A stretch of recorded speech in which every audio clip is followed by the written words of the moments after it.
Imagine you are standing in the middle of the Arabian desert 1400 years ago. If you want to start a fire, you have one option: wood.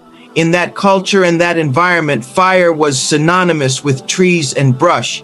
That was the only reality the people knew. But then a verse was revealed in the Quran that defied everything they saw with their own eyes. Surah Al-Baqarah, verse 24, describes a fire whose fuel is people and stones. Stop and think about that.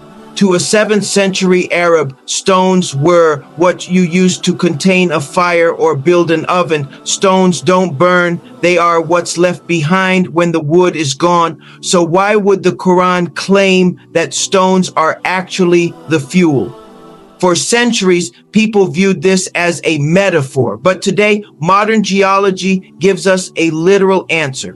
We now know about the existence of combustible rocks. Look at coal. By scientific definition, coal is an organic sedimentary rock. It is literally a stone made of fossilized carbon that acts as one of the most powerful fuel sources on Earth.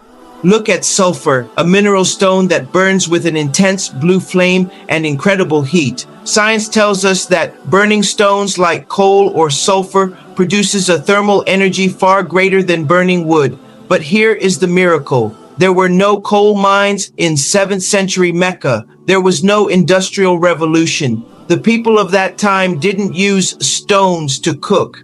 They used wood. The concept of a burning stone was none.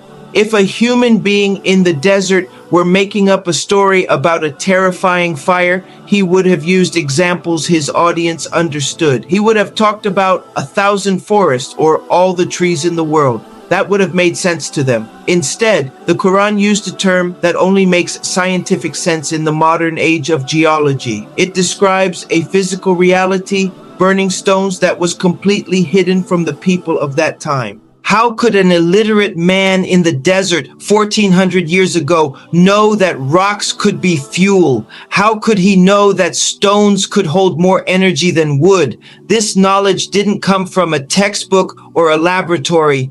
The Quran points to a scientific reality over a millennium before it was discovered. It's a reminder that the words of the Creator are always ahead of the discoveries of man. When the Quran speaks about the earth, it speaks with the authority of the one who made it. Don't just take my word for it. Look at the geology, look at the text, and ask yourself, how could he have known? Peace be upon you.